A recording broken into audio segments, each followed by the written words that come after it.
สบายดีพี่น้องๆเนาะเพราะว่าตอนนี้เรากำมาเรียนบ้านสะเงาเมืองวังเวียงวังเวียงเพราะว่าเขามีหมู่อยู่นี่เพิ่งดูอันนี้เป็นสวนพี่น้องพอที่มีหมากผางบางอย่างหลายๆปิดสะอ่อนเนาะเป็นนาสะอ่อนบักผางกำลังสุกได้เพิ่งดูบักผางลายหลีแล้วก็พวกแก้มใหญ่นี่กำลังซีเป็นทักสูงผางในต้นบักผางมีอีกบ้านห้วยเสงาเมืองวังเวียงนี่บักมีเป็นหลายเหตุผลที่เขามาเมื่อนี้เนาะบ้านห้วยเสงาเมืองวังเวียงเมื่อนั้นเราไปงานมั่นอยู่บ้านคอนพุกหินเหิบแขวงเวียงจันทร์เมื่อนั้นไปพ่อเพิ่นอยู่งานนั่นมั่นเนาะเพิ่นนั่นซื้อเพิ่นว่าไอ้ศูนย์แล้วเพิ่นมาตั้งครอบตั้งครัวอยู่เมืองวังเวียงนี่ผู้ละมาจากพอร์ตแลนด์ออริกอนเพิ่นมีเมียแล้วก็มีลูก2 คนมีลูกคนหนึ่งติดเมียมาแล้วบัดนี้ลูกกับเพิ่นตั้งหากเพิ่นโดนเพิ่นก็ไปอเมริกาทีนึงมายี่ก็หลายปีแล้วบุกกลับไปเลยก็เลยมาเดินรวมกันอยู่ฮันโนอยู่บ้านที่เขาไปปันมันก็แล้วเพิ่นบอกมายามเพิ่นนั้นเป็นคนนั่นน่ะเสื้อซาดลาวสัญชาติอเมริกาตัดสัญชาติแล้วเรามาใช้ชีวิตอยู่นี่แล้วเพิ่นบอกว่ามีหมู่อีกคนหนึ่งคนเบลเยียมใกล้ๆบ้านเพิ่นสิได้พระพุทธห้องมากินข้าวกินน้ำพร้อมกันก็เลยมาก็มีหลายคนที่ว่าเดี๋ยวนี้เริ่มสร้างครอบครัวอยู่ลาวก็มีหลายแล้ววันนี้เขาสิย่างเข้าไปบ้านเพิ่นเนาะว่าเพิ่นสิต้อนรับเขาเด้อนะครับบ่ฮู้ล่ะเขาก็มานำครอบครัวกันหมู่อีกเลยก็ยังในรถเขาย่างออกมาก่อนตอนนี้อันนี้ทางพร้อมบ้านเพิ่นออกไปนี่ซื้อไปในมัน13เหนือไปทั้งพวกละสิไปทางกันหลวงพระบางกูเด้อคันเลี้ยวขวานะคันเลี้ยวซ้ายแล้วกลับขึ้นเวียงจันทร์ทางเวลาถึง13เหนือเลยอันนี้ก็เป็นบ้านเพิ่นตอนนี้ก็หน้าที่สิเป็นบ้านไอ้ศูนย์แล้วเนาะพี่เลือกไว้เนาะเพิ่นว่าเพิ่นเมียนตรงนี้เนี่ยปลูกดอกไม้ให้เป็นประตูโขงเรียบร้อยแล้วมีกล้องวงจรพร้อมแล้วมีกล้องวงจรแล้วก็มีอย่างโซลาร์เซลล์ดอกไฟอยู่นี่บ่ต้องได้เสียค่าไฟฟ้าเพื่อนนี่บนแต่งบ้านธรรมดาสามัญได้นี่สไตล์มันนี่คักไว้ว่าเป็นบ้านไอ้ศูนย์บ่นี่นะแม่ละวันนี้สบายดีโอ้มาบ้านเจ้านี่ก็ลงหน้าลงหลังเขาก็ได้เนาะสบายดีจับมือก็ได้เพราะน้องลุงเป็นมาจากเพราะฉะนั้นในคนมาเยี่ยมมายามมาถามข่าวซึ่งดีใจหลายวันนี้เนาะแสดงจังว่าเพิ่นกับคนเคยอยู่พอร์ตแลนด์คือกันนี่แหละกับผู้จักครอบครัวเพิ่นดีเนาะแสดงอ้ายก็มาใส่ชีวิตอยู่เมืองลาวนี่ก็ประมาณ2 ปีครึ่งแล้วพอดีเข้ามาปั๊บกับพอดีหมู่เพิ่นหนึ่งชื่อฟิลิปมาจากประเทศเบลเยียมเนาะแล้วก็เพิ่นก็สิคือว่าเรามาพ่อกันก็พบปะสังสรรค์กันเล็กน้อยกินเหล้ากินเบียร์ของธรรมดามีอาหารการกินเท่าไรก็มากินนำกันแล้วไปบัดนี้ไอ้ศูนย์เพิ่นสิเฮาขอถามเพิ่นว่าไอ้ศูนย์จะพาค่อยเลาะเบิ่งได้บ่อ้อมเฮือนเจ้าเขาว่าเขาอยากกันให้คนอยู่ทางไกลได้ฮู้จักเพราะว่าแนะนำตัวก่อนนะก่อนได้บ่สวัสดีหมู่ครูบ่ทุกคนอยู่ทั้งUSA เนาะถ้าว่าผู้ใดเป็นหมู่เพื่อนของทางไอ้ศูนย์หรือว่าไอ้สตีฟเนาะก็ยินดีที่ฮู้สึกดีใจหลายท่านเรียบกับทุกคนอยู่เมืองพอร์ตแลนด์เคยอยู่นำกันเพิ่นมาเยี่ยมมายามเพิ่นมาจังซี่ถ้าเพิ่นว่าอยากให้ไอ้ศูนย์นี่ให้พาเลาะย่างเบิ่งในบริเวณนอกเฮือนหลังบ้านบ่ได้ว่าครอบครัวก็แล้วแต่บ่ยังก็แล้วแต่ก็ยินดีสิโซ่ให้หมู่ให้ครูเด้อว่าให้อ้ายน้องได้เบิ่งเนาะว่าข่อยมาใส่วิถีชีวิตอยู่เมืองลาวเป็นแนวใดเนาะไปพาไปเบิ่งดูว่ามีหยังแด่อันนี้ก็สิพามาหลังบ้านเนาะอันนี้ฟิลิปเด้อ he's from Belgium หมู่เพิ่นนี่ละหมู่เพิ่นอันนี้ก็ท่านนั่นดอกเตอร์สอนมาจากสวรรณเขตที่ละ แต่ว่า พี่เพิ่งน้องที่ ไอ้ศูนย์ก็สิพารอเบิ่งหลังบ้านก็น้อยบ่ใหญ่คือเห็นต่างกันจังซี่เนาะเห็นนำกันเนาะว่าข่อยคันเป็นเอาแนวคิดไอเดียมาจากพอแล้วนก่อนบ่หรอกว่าข่อยมักปลูกดอกไม้ธรรมชาติดอกไม้ทุกอย่างแต่ว่าเฮือนข่อยก็มันก็แคบก็เห็นตามนี่แหละเนาะก็เพราะว่าใช้จะได้ปลูกซำนี้แต่ว่าชีวิตชีวาก็ข่อยฝากไว้กับพวกต้นหมอกต้นไม้ ปลูกได้ดีได้นี่บ้านเจ้านี่ เพราะว่าคนอยู่ท้ายบ่มีแนวเฮ็ดท่านใดมันเฮ็ดให้เฮือนเฮามันสวยงามได้ก็หันใจสะดวกสบายเนาะ อันต้นไม้นี่เจ้าปลูกแบบว่าตั้งบ่ให้บนว่างหรือว่าจังว่าสไตล์ของเจ้าเป็นแนวนี้ สไตล์ของข่อยเป็นแนวนี้หมายความว่าข่อยจะปลูกต้นดอกไม้ปลูกหลายแบบเด้อปลูกหลายแบบแต่บ่ต้องใส่ฝุ่นปลูกธรรมชาติข่อยเอาน้ำล้างถ้วยมาโหด โอ้น้ำล้างถ้วยวะ เวลาล้างถ้วยล้างบวงนี่มันเป็นน้ำเค็มน้ำเกลือน้ำบักพอบักเผ็ดหยังนี่จะทอดจะคู่ไว้แต่จะบ่โหดคู่มื้อกูเช้ากูแรงเด้อมันจะเห็นบ่บักดอกไม้ต้นไม้มันเขียวงามนี่นะบ่ได้ใส่ปุ๋ยนี่นะ ถ้าข้างบ้านเจ้าก็ใส่ก้อนหินนี่มันดีสำหรับอย่างนี้แบบว่านั้น อันนี้สลัดอยู่ว่าเวลาเฮาย่างเฮาหยังนี่มันบ่เปื้อนตีน แล้วก็ใส่ หมายความว่าอันนี้เป็นคนมักแบบสไตล์จังซี่อยากปูเบตงก็ได้ปูซีเมนต์ก็ได้แต่ว่า คล้ายๆคือเมืองนอกเขาเห็นอยู่แถวพอร์ตแลนด์บ่อย่างส่วนใหญ่เขาจะให้มักเห็นในแบบ แน่น่ะต้นกล้วยนี่ข่อยจัดแนะนำให้แนวหนึงเนาะบ่เป็นบักกล้วยเป็นหมากเด้อบักกล้วยนี่บักกล้วยดอก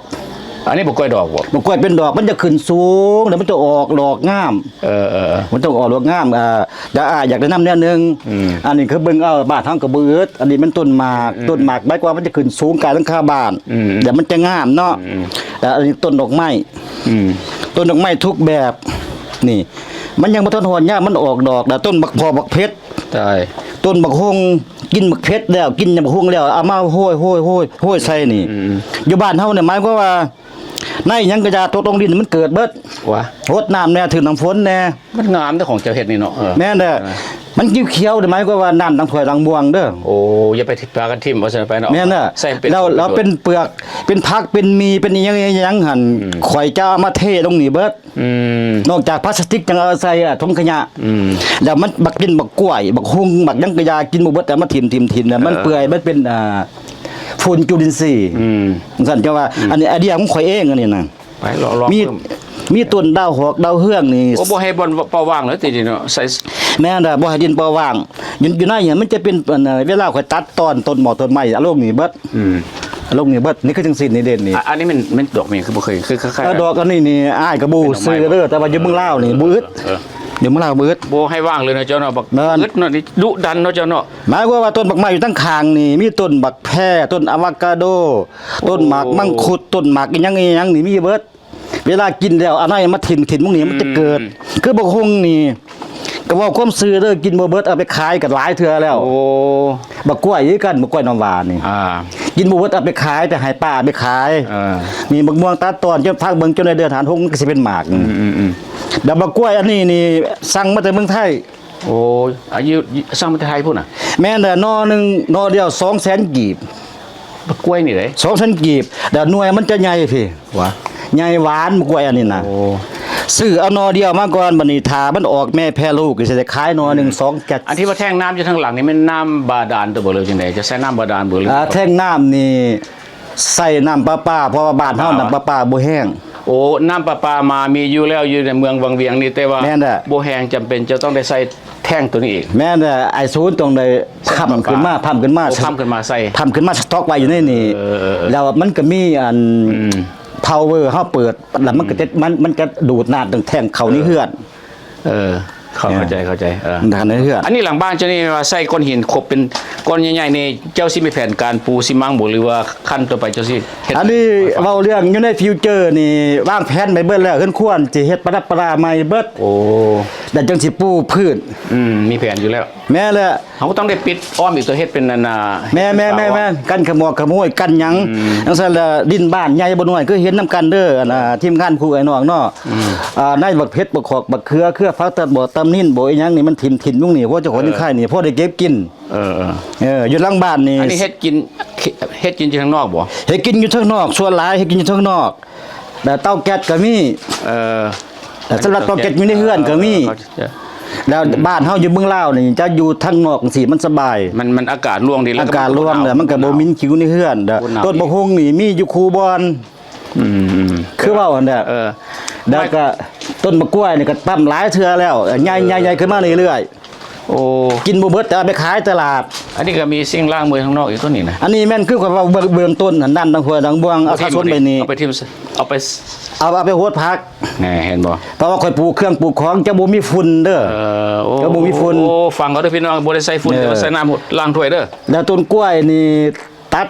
หลายเทื่อแล้ว แล้วขึ้นมาอีก เวลามันใหญ่มันยังๆเด้อเอาไปขายแล้วตัดออกเอาปงขึ้นอันนี้คือพักเขาถอกเขาท่อง ก็ธรรมดา บางคงแล้วต้นมักทุเรียนก็มีมักทุเรียนอีก4-5ปีก็ได้กินแล้วนี่มันจะใหญ่ แหน่น่ะก็ต้มหูได้พอได้ บักฮง ตำส้มกินเลยได้นั่น บัดนี้จะว่าเสียที่แต่ว่าดินมันบ่หลาย มันก็ว่าเฮาบ่ปะดินเป้าว่างเพราะว่าอันบ่ซื้อบ่จำเป็นแม่นแต่บ่ต้องได้บ่ไปซื้อเขา แม่นแหละคันสิเว้าแล้วดินบ้านเฮานี่เม็ดบักไม้ยังตกลงใส่แล้วมันเกิดขึ้นเบิด มันปรุงได้อยู่แล้ว แม่นบัดนี้แล้วดินข่อยถึงแม้ว่ามันสิน้อย แต่ว่ามันก็สร้างความพอใจให้ข่อยแต่ว่าข่อยเบิ่งได้แย่งเขาเวลาเขาขึ้นมาจังซี่ข่อยต้องได้เอารดน้ำจังซี่น้ำมันนี่มันดีที่สุดนี่ อันนี้มันเบี้ยนี่มันเบี้ยบักเพชรน้อย กินบ่เบิดก็มาปลูกดินปลูกหัวปลูกงาม คนเมืองนอกมาอยู่ลาวนี่เป็นแนวนี้ได้เนาะมีใส่ นี่บัก ไป เพช เห็ ร น บักเพชรนี่สุดเพ บ้า ช น ร เขาไปอยู่เมืองบ้านเขาโดนแล้วก็เลย สุดเพชร มีแนวคิดแนวนั้นนี่ คันเว้าเรื่องตั้งแต่สมัยอยู่เมืองลาวอะแนวคิดไอเดียบ่มีแบบนี้ อันนี้จากไปอยู่เมืองนอก40 ปีมาแล้วได้ไอเดียออกมา ก็เลยมาใส่หมุนใส่อยู่บ้าน แม่นเด้เฮาอย่าปาดินเตาว่างซื่อๆหมายความว่าใช้ชีวิตวิถีแบบพอเพียง ขออนุญาตถามว่าเฮือนเจ้านี่จากห้องนอนนี่ เฮือนนี่2ห้องนอน สองห้องนอน แม่น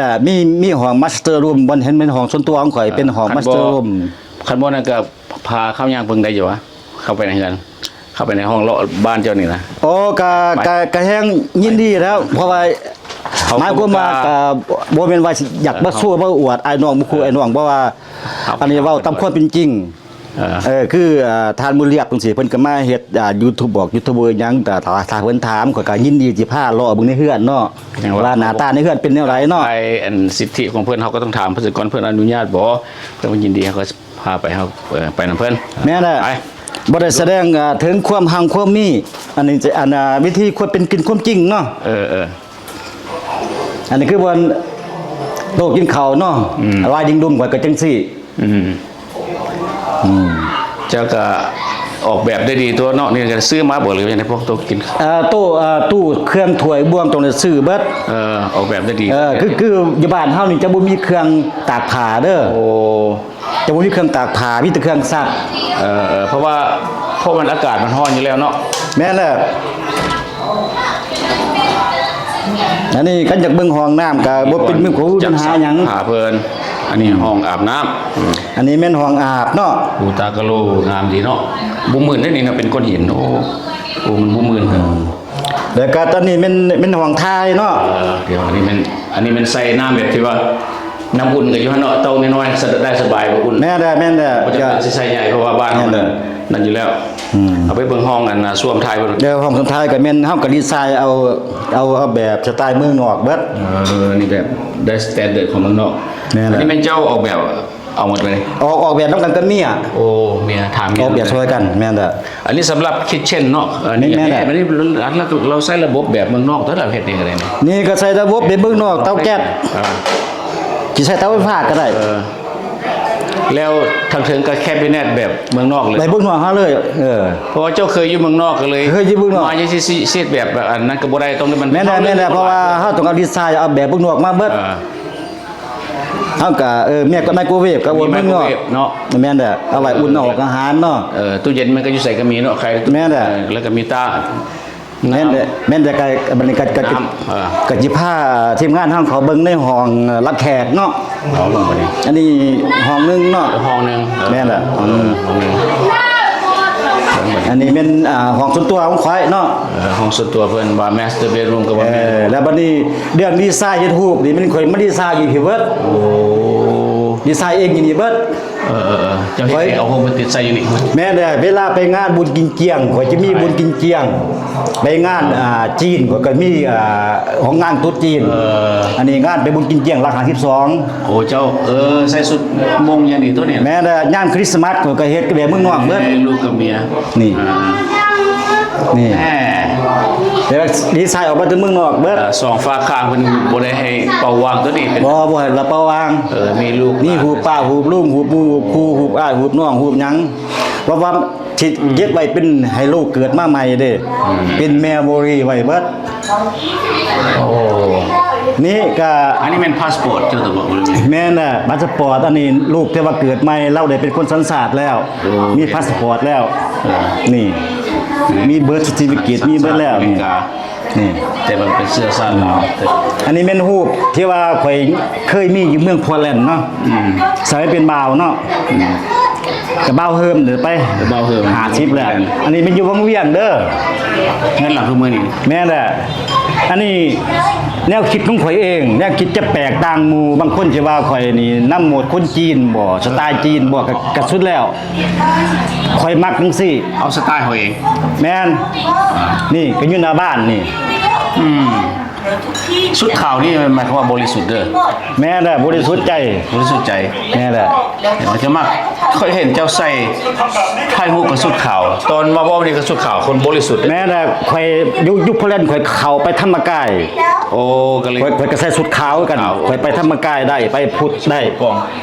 อันนี้แม่นพรูฟของลูกสาวข่อยที่ว่าเกิดอยู่เมืองลาวนี่ ลูกสาวนี่มีคำว่ามีลูกสาว2คนติดเมียผู้หนึงที่ ผู้หนึ่ง ที่ แม่ เรา น ล แหละ งกันมื้อนั้นเนาะ แม่นแหละ อันนี้ลูกสาว ลูกสาว เจ้า แม่นแหละอันนี้แม่นตอนข่อยมาสร้างครอบครัวมาแต่งงาน มี อยู่บัดเงา มามั่นมาเกี่ยวมาอย่างเนาะตอนนั้นเนาะ อันนี้แปลว่าเป็นของที่ว่าพรูฟเป็นของแท้ข่อยมาเฮ็ดแท้ทำแท้ ย่าเขาถามเขายัง นี่มีแต่พี่จะน้องเป็นลูกเป็นหลานนี่อันนี้ก็พาลูกพาเมียไปเที่ยวบัดพูดจำปาสักเพราะว่าเกิดมาบ่เคยไปเห็นบัดพูดจำปาสัก ได้รับความสวยมาจากแรก เริ่มเลย แต่ว่าฟ้าเฮือนนี่ไผมาเบิ่งก็เห็นหลายคนแล้ว งามดีคนเลยนะ เพราะว่าบ่มีไผออกแนวคิดดีไซน์แบบข่อยเลย เจ้าก็ใส่เฟรมมันแบบว่าไม่ สั่ง ไม่ สั่งเข้ามา เห็นพอใส่เฟรมเป็นนั้น แม่สั่งพวกสั่งใหม่มาเฮ็ดจังซั่นเด้อทุกอย่างนี่ของที่ว่าเป็นของอดีตเก่าข่อยจะมาโซ่อยู่นี่เบิด เพราะมันเห็นอยู่ตลอดว่าใส่มันอยู่นี่มันบ่ดีบ่หายไปใส่มันก็ดี แม่แหละแม่แหละ วันนี้ อันนี้แม่นอดีตเก่าสมัยยังอยู่เมืองโพร์ตแลนด์ คาดลายตัวนี้ อยู่เมืองโพร์ตแลนด์เป็นของแท้เลยล่ะนี่ อันนี้มันบ่คือใส่สุดคือปีรถคือนี่ อันนี้นี่กาให้ไปคิดตัวเองว่าข่อยนี่เป็นทหารอากาศแท้บ่เติกหรือว่าทหารปลอมเป็นทหารอากาศซื่อๆนี่ ใส่สุดคือสมัยแต่ก้นหัวนี่นะแต่ตัวญี่ปุ่นแลนด์ ตอนนั้นข่อยยังเป็นบ่าวอยู่ก็ได้เป็นบ่าวอยู่เนาะ อันนี้ อันนี้ก็มาเบิ่งนี่อันนี้ต้นนี่หลังจากสร้างครอบครัวแล้วก็ไปเที่ยวเมืองหลวงเนาะนี่มันไปถ่ายอยู่เมืองหลวงผู้ใดหลายคนก็สิได้ไปเนาะนี่หลังจากเกิดลูกเกิดหยังนี่แนวนี่แนวพูดบ่เลยนี่ พูดหมดว่า นี่อันนี้ต้นมาใหม่ๆแล้วนี่นี่ลูกบ่ทันเกิดนี่ลูกบ่ทันเกิด อันนี้ไปลูกเกิดอยู่เวียงจันทน์แล้วนี่นี่ เจ้าก็บ่ธรรมดาเนาะเจ้านี่เนาะ อันนี้เซตอัพได้ดีเนาะแต่งตัวแต่งการแต่งโซฟา แม่น่ะอันค่อยก็มักความสวยงามในชีวิตข่อยน่ะมักความสวยงามมักสะอาดมักต้นไม้ทุกแบบดอกไม้ทุกแบบทุกชนิด แม่นละอันนี้ก็อีกนึงก็แสดงว่า living room ตัวสินะเนาะ แม่นแล้ว เพิ่นก็ ดีเบิ่งรุมก็ใหญ่บ่น้อยก็ ใหญ่ๆซั่นนี่พอแล้วไอ้ ก็เบิ่งเอานํกันนี่แหละ ก็มี เอาอยากให้เบิ่งนี่อีกทีนึงก็คักก่อนว่าอัน บัดนี้ ว่าเป็นของแท้หรือของปลอมเนาะนี่น่ะ อยากสนใจนี่แต่ว่าหลายคนก็จะว่าขี่ไล่บ่หรือรอกับบ่เนาะทำไมเป็นบ่าวเนาะ เจ้าเฮียนอยู่อเมริกาว่าซั่นไปเฮียนตัวนี้บ่มันติดทุกอเมริกาตัวนั้น พันอเมริกาน่าจะว่าน่ะจะว่าซั่นน่ะตัวบ่ได้เด้อหั่น ตัวบ่ฮู้แล้วว่าเพราะว่าใส่เครื่องนี่มันหมายความว่า เครื่องทหารอากาศทหารพิรถ ทหารแท้ๆนี่เลย ทหารแท้ๆนี่ โอ้แต่ว่าเป็นทหารอากาศอยู่โปแลนด์พุ่น พูดอยู่เพอแลนด์พูด โอ้ นี่ เนี่ย ตอนข่อยมีชีวิตชีวาเด้ ขอให้มีชีวิตสวัสดีความสุขเนาะ แม่นแหละ เออ บัดนี้ก็แสดงว่ารูปนี้ก็ว่าสมควรเนาะเจ้าเอาไว้เป็นที่ระลึกตัวนี้ เป็นที่ระลึก ต้องสำคัญเจ้าเก็บไว้นี่นะ แท้ละบ่แท้ละบ่ เป็น memory หรือ เป็น ว่า memory จังได๋ลูกเกิดมามันก็ต้องเบิ่งต้องถามดิ ต้องถามว่าพ่อเป็นสิ่งนี้ก็แม่น เพราะว่าตอนลูกเกิดมาก็ว่าลูกเกิดมาใหม่ยังบ่ทันได้เกิดนี่ยังมีท้องอยู่ ไปล้อเล่นทางนอกมันมีจังได๋บัดนี้อยากไปเล่นทางนอกมันยัง มีทั้งนอกก็มีบนโต๊ะกินข้าวคือเห็นอยู่แหละเนาะ พวกนี้เพิ่นพาเอากินก่อนจังหน่อยถามเพิ่นเล็กน้อยให้เพิ่นพาเลาะเบิ่งน้อยๆสิมากินน้ำบ่นี่นะ อันนี้ก็เมียกับลูกสาว เมียกุ๊กสาวเมียสบายดีเด้อซื้อมีหยังก็ละเมียนะแนะนำ เมียชื่อทิพวรรณ ทิพวรรณเนาะ อันนี้น้องแอนนา แอนนาทิพวรรณอายุเท่าไหร่ละปีนี้ 40 ปีพอดี 40 ปีพอดีบ่เหลือบ่น้อย เรือบ่น้อย 40 ปีซึ่งยังก็ลืมไปแล้ว แอนนา แอนนาคนนั้นน่ะ นั่นนี่นะ แปลว่านี่พ่อเพิ่นนี่น่ะเสื้อชาติลาวสัญชาติอเมริกา แม่นแหละ แอนนานี่ก็เป็นสัญชาติอเมริ ภาษาก า อเมริกาแม่น เรียบร้อยละดี เรียบร้อยแล้วนี่มันอันนี้ก็ ก็ คือ ต หลั ก ก แต่งนี่เจ้าตกแต่งแบบไหนเจ้าได้แนวคิดอะไรจังว่าเป็น ตัวแต่ง ดอกไฟจีน ออกมาจากแนวคิดของอายเองเบิด โอ้ขอถามได้จะเป็นคนจีนบ่หรือว่าคนหยัง กับ จีนซอดบ่เลยเนี่ย บ่ต้องคนลาวแหละแต่ว่ามักสไตล์จังซี่ เออ กายมักสไตล์จังซี่ เอาวันนี้เฮาลงมาลุ่มนี่เห็นบักอันนี้บักผางมีบักผางเด้อพี่น้องเบิ่งเห็นบักผางสุกขนาดนี้มีบักผางบักม่วงแล้วก็โอ้ยบักพร้าวมีแต่ของคักๆเนี่ยมาอันนี้ให้ที่ถามเพิ่นว่านี่ อันนี้เจ้าปลูกนี่มันก็แบบว่าเป็นห่มเลยไปเลยเนาะ แม่แหละ ได้สบาย ที่โซ่ให้เบิ่งบอนที่มาของเครืออันนี้น่ะ อธิบายมึง ต้นมันอยู่พี่ ต้นเครือมันอยู่นี่เริ่ม แม่ ต้ นั่ น น มา แม่นั่ จาก น นี่ นี่เครือมันใหญ่เบิดแล้วนี่มันสิใหญ่ซ้ำแขนพุ่น ขึ้น นี่ มาเนาะ มันขึ้นไปแต่ฮะจะดึงไปเห็นบ่นี่ โอ้ตัวนี้มันนั่นต้องได้มัดอีกตัวเส้นต่อไปนี่ ต้องได้มัดให้มันเป็นหูเป็นห้อย โอ้จะมัดขึ้นไปฟ้ากับบุญ มัดเพราะว่าคณะบ่ดึงมันไป โอ้ตัวนั้น นี่ ไปแจนั่นบัดนี้ แม่นแหละแล้วหากของเพิ่นนี่สิจะย่อยออกมา อันนี้ห้างกว่านี่ หาก หลายคนที่ว่าคันบ่ถามก็สิว่ามันเสือกอะไรได้เนี่ยตัว บ่ นี้ อย่าคือเสือก คือ เป็น เสือก หาก ไว้ เป็นหาก ไม่อยากมีจากต้นเส้นตัวนี้มีหลายต้นวะ นี่ตัวหนึงก้อหนึงสองก้ออยู่ทั้งหลังเดี๋ยวเวลาเพิ่นขึ้นมาเดี๋ยวจะต้องได้ดึงเครือเพิ่นมา ตั้งแต่แปลงมัน ต้องได้แป้งดึง ทั้งเชิงก็ต้องได้แปลงด้วยเพราะว่าให้มันเสมอเนาะ ให้มันเสมอ ยัดไปยัดมัดเสือกไปบ่ อันอยู่เทิงกันจะบ่ได้มัด มันไปของมันเอง ไปของมันเองจังซั่นหลายคนมาเห็นนี่สิบ่เข้าใจอันนี้เป็นย่อยของเพิ่นหากเพิ่นนี่น่ะ มันบ่ได้พอซะนะมันเป็นดอกง่ายไม้งามอีกตัวนี่นะเห็นบอกมันเป็นดอกเดียวกันเนาะตัวนั้นดอก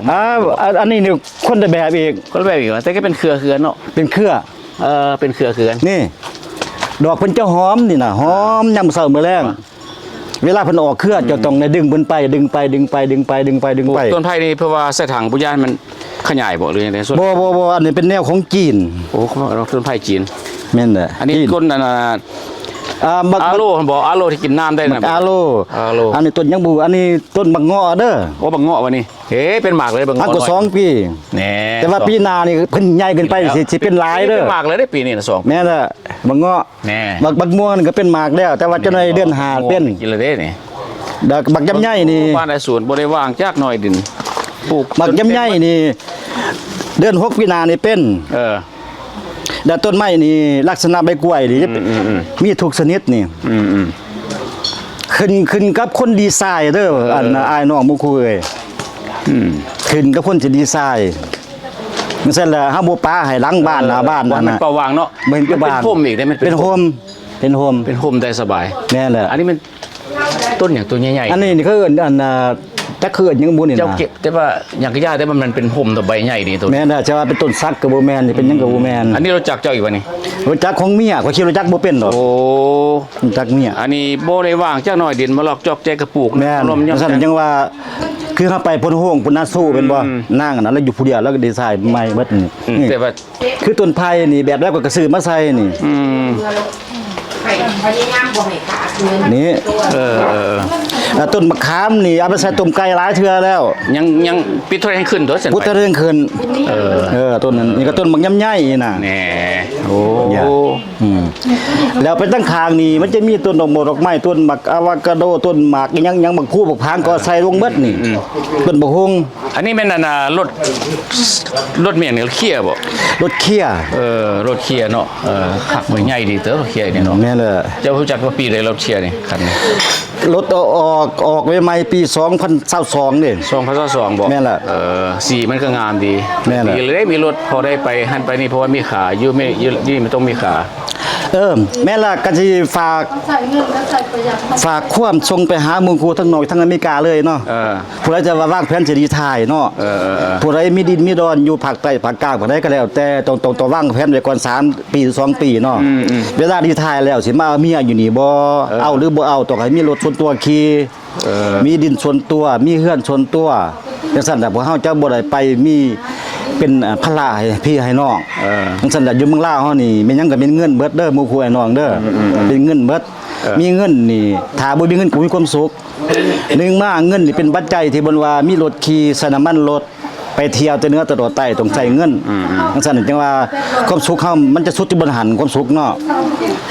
บ่เอาหยังอีกแล้วดีท้ายแล้วบ่ต้องเป็นห่วงหยังเด้อคืออันข่อยเองนี่บ่มีเนี่ยเป็นห่วงหยังเบิดแล้วบ่จะเป็นจะดื่นดกดึกเช้าแล้วบ่จะเป็นไปงาน7วันแล้วความสุขสุดเท่านี้กินเงินโซเงินดีท้ายเพิ่นให้หันก้มนี่ข่อยจ่ายงวดรถเดือนนึง500ดอล ใจเดือน500บ่ 500อันนี้รายเป็นเงินดอล รายเป็น เงินกีบเดือน10ล้าน แล้ว ก็ไป5ปี ไป5ปีบ่ ไป5 มา ปี ได้จักปีเลยเนี่ย ซื้อมาได้2ปีครึ่งแล้ว โอ้อีก2ปีครึ่งก็หมดแล้วซั่น ใกล้สิเบิดแล้วใกล้สิ ส เบิด บาย แล้วซั่นจังว่า จ่ายไปเดือนนึง500เงินที่ไทยก็ยังเหลือพอได้อยู่ได้กินว่าซั่นไปเนาะ พอได้อยู่ได้กิน แน่ นั่นซั่นแหละขอฝากความนี่มาผ่านมาทางคลิปนี่หมู่ครูต้องดีไซน์คัก โอ้วางแผนไว้ วางแผนไว้เลย ก่อนสิมาว างแผนก่อนสิมาน่ะต้องมีเงินสะสมเงินโฟวันเคก็ยังก็แล้วแต่มาแล้วซื้อรถส่วนตัวมีเฮือนส่วนตัวคือข่อยอยู่จังซี่ได้นี่น่ะข่อยเบิดแล้วความสุขข่อยน่ะ หาบ่ได้อีกแล้วเนาะ บ่ แล้วไม่ขอถามได้ว่านี่น่ะคิดจังได๋จะไปพ่อกับนางอันนี้ได้เอามาเป็นลูกเป็นเมียอะไร อันนี้นี่ถามตัวนี้ก็สิตอบตรงๆหมายความว่าบุญศาสตร์ก่อนเฮาเคยเป็นลูกเป็นผัวเป็นเมียกันตกมาจังซี่แล้วมันจังมาพ้อกันอี กี่ ก ทางมันนั่นน่ะ หมายความว่าเจอกันอยู่ใน Facebook ถือแล้วโอ้ เห็นกันใน Facebook ซั่นจังว่าหลายคนก็ พวกข่อยหาไปกี้นะ ก็ พ่อกันใน Facebook แล้วบัดนี้เจ้ามายามก้นให้เห็นซะก่อนลมกันซะก่อนซั่นบ่ บ่ยังบ่ทันมีโอกาสมาหลังจากเจอกันใน Facebook แล้วเว้ากันเข้าคอเข้าหยังแล้วคอยต้องเข้าหาพี่หาน้องเพิ่น ถูกแล้ว เข้าให้เบิดทุกคนอ้ายน้องพ่อแม่อ้ายน้องเพิ่นมี8คนต้องเว้าให้นำเบิดทุกคนสร้างความเชื่อมั่นเชื่อถือเฮาก็บอกว่าขอเป็นเคยเด้อบ่แม่นว่าสิเป็นคนมาตบมาทั่วบ่แม่นเด้อ บ่เป็นเด็กน้อยแล้ว บ่แม่นจังซั่นอ้ายน้องพ่อแม่เพิ่นก็ว่าบ่เป็นหยังถ้าว่าพวกเฮามักฮักกันหันเรื่องเงินเรื่องค่ำเรื่องการแต่งดองพ่อแม่บ่ได้ว่าหยังเด้อสุดแล้วแต่ลูกสิเอากันเลี้ยงกันอันนี้เว้าจากความจริงพ่อแม่เพิ่นบ่ได้เรียกร้องว่าโอ้ต้องแต่งค่ำ5บาทเงิน10,000ดอลบ่ มีตามที่เขาคุก คือชุดนี่เว้าความจริงเด้อบ่ได้ถือต้มบ่ได้ถือตัวเมียกับลูกก็นั่งเพ้อเว้าอยู่นี่ ก็แม่นแหละฉันบ่ได้ บ่ได้ตบถึกตัว มาอยู่2ปีแล้วบ่มีกระเป๋าบ่มีเงินใส่เงินกีบบ่เป็นเว้าความซื่อเงินเดือนแต่ละเดือนมอบให้เมียเบิดเฮาเชื่อใจเขาแล้ว ใจกัน จังซั่นจังว่าบ่ต้องเดี๋ยวแต่ว่าหมู่ครูสิเก็บไปพิจารณาก่อนสิมาให้วางแผนคักๆคือข่อยนี่วางแผนคัก อันนี้คนละมักนิสัยเจ้าเพราะว่าไอเดียของเจ้านี่มีเฮือนหลังนี้แล้ว เจ้าปลูกนั่นปลูกนี่อ้อมบ้านเต็มบ่ว่างอีกนะครับแม้ทั้งที่ว่าพักนางฮักเล็กน้อยเพราะได้อันแนวบ่จำเป็นสิไปซื้อ แม่นอันนี้เป็นผักบัวละพกบัวละผ้าผักยังไก่กะยากินบ่เบิดบ่เป็นกลางมันยังเอาไปเสียบ บัดนี้ขอยกกลับขึ้นมาเว้าเรื่องที่ว่าถ้าหากว่ามีหมู่คู่บ่ที่ว่าอยากวางแผนมาอยู่ลาวนี่เนาะแล้วบัดนี้เจ้าสิมีคำแนะนำให้แนวใดเพราะว่าคันว่าฮู้จักขบวนพวกนี้มาเบิ่งก่อนบ่เลยได้ ถ้าเพิ่นได้เบิ่งคลิปนี้เนาะคนอยู่พอแลนด์ก็แล้ว แต่คนอยู่รัฐก็แล้ว แต่หูจักข่อยแนะนำอยู่ในคลิปนี้เนาะ อยู่ในคลิปนี้ อยากมาเยี่ยมมายามอยากมาเบิ่งดอกไอเดียข่อยยินดีสิสอนให้สิแนะนำให้แล้วเรื่องต้นหมอกต้นไม้คือจังซี่แล้วนี่หลายคนก็บ่ฮู้คำว่าต้นพูบ่แม่นเด้ปลูกด้วยหากแล้วมันขึ้นไปจังซี่ดึงเพิ่นไป อันนี้เป็นหากของเพิ่นนี่น่ะแล้วต้นไม้อยู่เมืองลาวเฮานี่ก็บ่อึดแบบใดก็มีเบิด แล้วบัดนี้ถามบัดนี้เฮือนหลังนี้เป็นของเจ้ากับเมียรวมกันเนาะแม่นบ่เนาะ แม่แหละ แปลว่าใส่ซื้อเมียแม่นบ่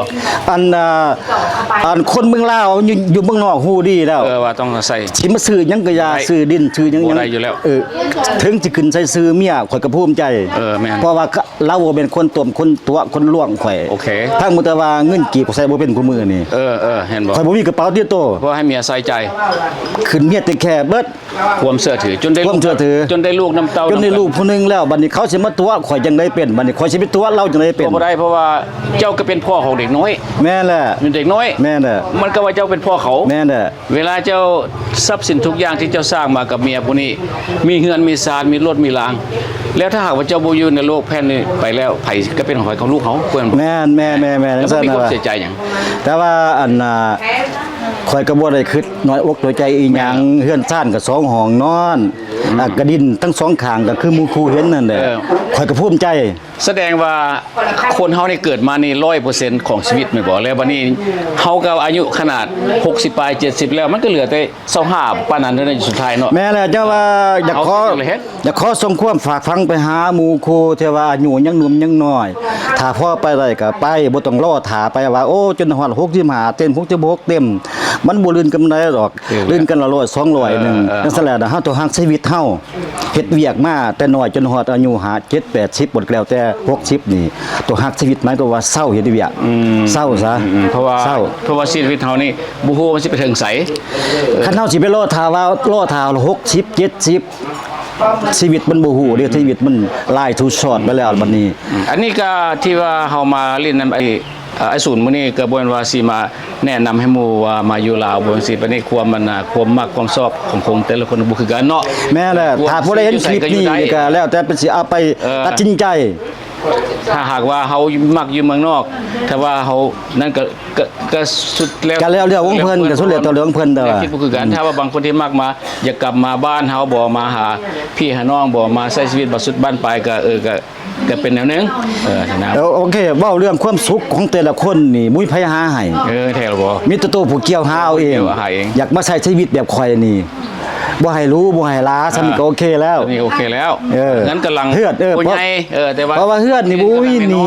ค่าน้ำค่าไฟก็เดือน100,000 200,000กีบนึงบุ้ยปัญหาหยัง น้ำแสน2แสนบ่มีหยังเนาะ บ่มีปัญหาหยัง เป็นเงินดอลลาร์ประมาณเท่าไหร่2แสนนี่ประมาณนั้นน่ะเท่าไหร่10ดอลเท่านั้น 10กว่าดอลหนึ่ง 10กว่าดอลนี่เลยเฮือนเราก็บ่ได้ใหญ่ดอกพี่ๆน้องๆ ก็คือจังซี่ล่ะคือหมู่คู่น้องเห็นนี่แหละ แต่ว่ามันงามเราแต่งงามเรามีรถคันนึงสิล่ะ แม่ จ น นรถก็จนว่าสิเต็มว่าจะบ่คัน2คันก็บ่ไหวแล้วบ่มีบ่อนนั่งเพราะว่าเราพัดมักจัดเป็นระเบียบเพียงว่าก็บ้านหลังน้อยก็เป็นตาหน้าอยู่2ห้องนอน มีลูก2คนกับเมียก็พอแล้วเสียอย่างอีกบัดนี้เราเป็นคนมากเมืองลาวเพราะว่าหยังเพราะว่าใช้ชีวิตบ้านปลายของเรา แม่นแหละเพราะว่าในอนาคตนี่เจ้าน้อยดอกไม้ทุกแบบทุกสีทุกดอกมันจะขึ้นเราคอยดีมักลายสดอยู่ตลอดแล้วหมู่ครูที่ว่าเป็นหมู่เฟซบุ๊กของข่อยเขาจะเห็นเบิดนี่มันยังบ่ได้ขึ้นเต็มที่นะ เฮาภูมิใจเพราะว่าเนี่ยมันเป็นโฮมไปเลยนะก็เงา เฮ็ดให้เป็นโฮม เป็นโฮมไปเลยในดอกไม้งามพร้อมนี่นะ อยู่สองฝากข้างนี่เด้อมีหมักม่วงหมักเงาะหมักน้ำไยหมักอะโวคาโดหมักฮุงหมักกล้วย เหลือกินกว่าเอาไปขายตลาด มันกินบ่ไหวซั่นแหละแล้วเอาไปขาย สำหรับมะลินำไอ้สูตรมื้อนี้ก็ประมาณนี้แหละเนาะเฮาก็ภูมิใจที่สิ่งเพิ่นมีเนาะเพิ่นก็แนะนำให้เบิ่งบ้านเพิ่นหลังบ้านหน้าบ้านเฮือนครัวเพิ่นแล้วก็ห้องนอกห้องนอนมีรถมีล้างสำคัญที่สุดแล้วเพิ่นนั้นเป็นคนดุมันตบแต่งปลูกต้นไม้ปลูกนั่นปลูกนี่บ่ให้ดินว่างเมียแล้วก็ลูก2คนลูกก็สัญชาติอเมริกาเชื้อชาติลาวพ่อเพิ่นก็สัญชาติอเมริกาเชื้อชาติลาวบัดนี้เพิ่นมักเมืองลาวก็ว่าแม่นแล้วก็มีครอบครัวอยู่นี่เพราะว่า แม่น จำเป็น แม่น น่นอน เพราะว่าเฮาเกิดเฮาอยู่เมืองลาวเฮาต้องฮักแผ่นดินลาว แม่นแล้ว แต่มันบ่เกี่ยวกับเรื่องที่ว่าจะระบบเลยก็อย่าเด้อบ่เฮาต้องใจแยกกันให้ออก เขาบ่เรื่องการเมืองเขาบ่เกี่ยวเพราะว่า บ่เกี่ยวบ่หยังอย่าๆ อยู่ได้สบายเพราะว่าอยู่ประเทศลาวเขาคือว่า นั่นแหละ ความปลอดภัยมันหลาย เฮาต้องยอมรับผู้ว่าบ้านเฮามันมี3ระบบผ่านมาแล้วเฮาต้องยอมรับได้ เข้าใจ จุดนักอยากบอกหมู่ครูไอ้น้องผู้ใดที่ว่ามักกินเหล้ากินยาคันมาแล้วนี่ให้ระวังแต่ว่าความปากความเว้าเนาะ ถูกต้อง อันอื่นบ่ไปเกี่ยวแต่ต้องกันหมวกกันเมืองบ่ให้ไปเกี่ยว นั่นแหละ บ่ให้ไปเกี่ยวไปยุ่ง อืม ถ ถ้ามาดีก็ดีถ้ามาบ่ดีก็ให้ไปสอบเอาเอง บ่แน่นอนบ่ว่าอยู่ประเทศใดคือกันเจ้าสิไป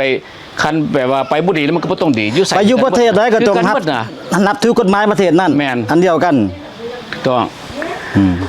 ก็เท่านั้นแหละเนาะขอบใจเด้อพี่ๆน้องๆที่ว่าติดตามเฮามาตลอดแล้วก็เฮาสิได้ปิดคลิปตัวนี้แล้วคันมีหยังนั่นก็เฮาก็สิออกมาให้พี่ๆน้องๆไปอีกเด้อขอบใจเด้อ เจ้าอันนี้ก็แม่นข่อยก็เลี้ยวอกดีใจได้หลายถ้าว่าหมู่ครูได้เบิ่งคลิปนี้แล้วนะข่อยก็ยินดีจะให้ความปรึกษา อยากมายามข่อยอยู่บางเวียง อยากเป็นหมู่ก็ส่งหมู่มาเป็นหมู่กันมายามข่อยเด้อ แต่นะคอมเมนต์มาในวิดีโอก็ได้หรือว่า แม่น ใน Facebook ว่าหยังก็ซื้อ Facebook กันสตีฟ Facebook กันใส่ซื้อคนอเมริกันสตีฟศิลาลักษณ์ ศิลลักษณ์เด้อ แม่นแหละอยากขอเป็นหมู่เป็นหยังกันส ส ตี บาย ฟศิลาลักษณ์ มีอย่างปรึกษาหารือได้ถ้าว่ามีโอกาส แม่นแหละ ได้มาวังเวียงมาลินวังเวียงถามว่าหรือว่าถามทางYouTube Channel เขาก็ได้เขาสิบอกว่าเพิ่นอยู่ไสแล้วก็เขาติดต่อให้ได้สบายนะ แม่นแหละหมู่ครูนี่มาพี่บ่มีพี่มีน้องบ่มีหยังแอดข่อยเป็นหมู่ขี่รถไฟมาบ้านข่อยนี่หาหน้าที่ข่อยไปรับเอา แม่นเห็นบ่ ข่อยพาไปเที่ยวอีก ถูกต้องเอา เออ ใจเห็นบอกพี่มี ข่อย น้ำใจ ข่อยจะเป็นคนบ่รังเกียจคนมาจากทั้งใต้ทั้งเหนือมีหยังนี่คนมาต่างประเทศนี่ข่อยแวลคัมข่อยแฮงมัก เอาแอบข่อยเป็นหมู่ เอาเท่านั้นอันนั้นส่วนขอบใจหลายๆเด้อเอา เจ้า พบกันใหม่บาย ไป